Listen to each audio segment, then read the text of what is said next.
Hi, I'm Rob Plevin from Needs Focused Teaching, and in this video I'm going to be talking about one of the biggest problems faced by teachers in all classrooms, in all countries, low-level disruption.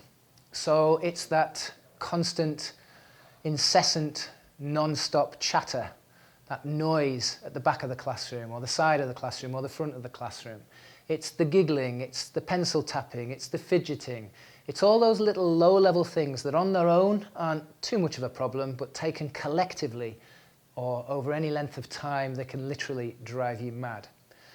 Now, in a moment, I'm going to give you a stepped script that you can use to address any and all of these types of low-level disruption. But right now, before we do that, I want to draw your attention to something called the law of least intervention. Now, the law of least intervention is a bit of a mouthful, but what it means basically is that whatever you use to address or deal with this lower level disruption, it needs to be less disruptive than the low level disruption. So imagine you've got 35 students in your classroom and they're all working well, they're all working quietly, they've got the books out, they've got their heads down. Apart from one student, our friend Johnny at the back of the class, he's tapping his pencil, or he's making a paper aeroplane, or he's trying to get his friend's attention across the room or next to him. Now, if I start shouting at Johnny at the back of the room, "Johnny, what are you playing at?" or "Johnny, get on with your work," my intervention is more disruptive than Johnny's behaviour at that time. His behaviour is bothering me, but it's not bothering anybody else. Everybody else is working. And now suddenly we've got 34 students who were working away quietly, now wanting to know what Johnny's doing and how this confrontation between us both is going to develop. So the law of least intervention is about making sure that you start off with your small guns and you work up from there. Now, clearly, one of the least disruptive things we could do is just ignore Johnny completely, but I wouldn't advise that. What we could do is we could give him the hard stare. Now, there are two potential drawbacks with the hard stare. The first is that it requires eye contact, and if Johnny's really engrossed in whatever he's doing to disrupt the class, then you're not going to get eye contact. The second is that you need to be good at doing a hard stare, and if you're like me, then you won't be very good at doing a hard stare. You'll end up smiling, and that's not going to work. So perhaps move on to number two, which is get up close. Now, this doesn't have to be disruptive at all. It could be nothing more than just taking a stroll around your classroom. If you're delivering information, you can deliver it from the side walls, or you can deliver it from the back, or you can deliver it from right next to Johnny and just have a look over his shoulder. Your proximity will let him know that you're aware there's a problem and that he needs to get back on with his work. No need to even open my mouth at that stage. And the other thing you can do at any stage is to offer some proximity praise. Proximity praise being that you praise other students who are doing the right thing.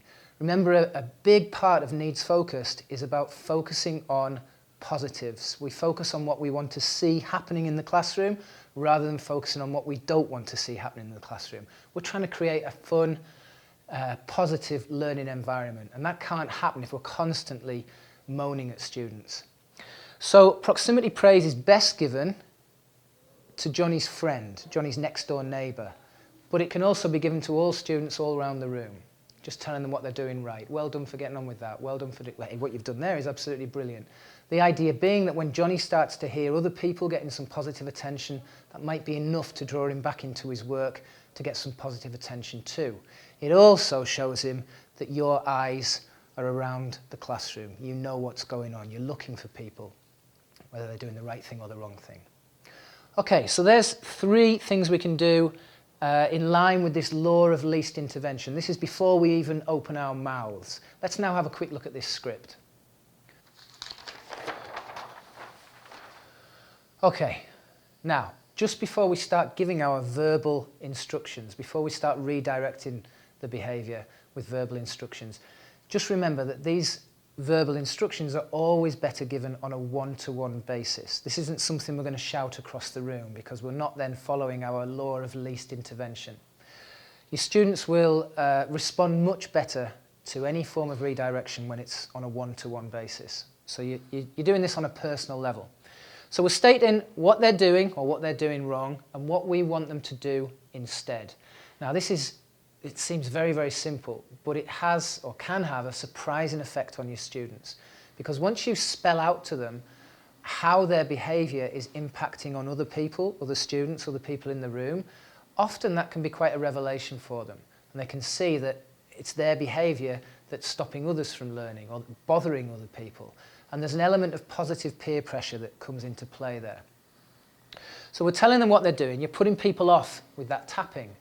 Then in terms of telling them what we want them to do instead, we just need to be very clear on that. We need to give them very simple choices or very few choices so that they deliver the behaviour that we're actually wanting, and there's not much chance for misunderstanding and arguing and confrontation. You need to finish your target. Now, crucially, we also need to explain what will happen if he doesn't follow that instruction. If you explain a reason why you're giving this instruction, there's more chance they're going to follow that instruction. So we're telling him what will happen if he ignores it. We're effectively giving him his warning. This is the warning before a consequence. So Johnny, you're putting everyone off with that tapping. You need to pick up your pen, finish your work target so that you don't spend your break catching up. Now here's something you can add to any warning that shifts the level of responsibility and accountability back to the student. It makes them accountable for their next choice. And all you need to say is that what you want to happen? It is your choice. 10 words, 10 magic words. I've delivered a warning. He knows exactly what's going to happen. Is that what you want to happen? It's your choice. Now at that point, there's something else which must happen, and that is I need to get out of there. I need to give him some space and some time to process that. Because if I stand over him like this, waiting, or like this, waiting, or come on, get on with it, I'm intimidating him. And it's very hard for a student, in front of his peers particularly, to make the right choice when I'm standing there waiting. So remove yourself from that situation, tell him what you're doing, and then we can come back to it later if he doesn't follow that instruction. So, Johnny, you're putting everyone off with that tapping. You need to pick up your pen, finish your target, so that you don't miss your break time catching up. Is that what you want to happen? It's your choice. Now I'm going to go over and help David for 30 seconds or a minute or so, and then I'll come back to make sure that you've got on with it, okay? And I'm out of there. Now, if you return to Johnny a few minutes later and he's getting on with his work and he's working towards his work target, that's fantastic. He's made a positive step. That's a huge hurdle he's got over because he's listened to your instruction, he's heeded the warning, and he's turned it around. So be sure to acknowledge that with some positive praise on a one-to-one basis. We don't need to involve the audience, we don't need to get all the other students involved. Let's just tell him on a one-to-one basis, that's a fantastic job, that's turned things around, well done. However, if he doesn't change his behaviour, then we start to get into our hierarchy of consequences. Now, I'm not going to be going through that in this video because I've done it to death in my needs-focused classroom management videos that are available on my website. There are some videos on YouTube, and it's detailed throughout all my books, particularly Take Control of the Noisy Class, so that you can find it. There's loads of stuff on how to use consequences. But basically at this stage, he's had his warning. So this is where we will say, Johnny, I warned you, you haven't met your work target, so you need to come back at break for 5 minutes to catch up. And then of course, if it continues, we move up to higher level consequences from there. Okay.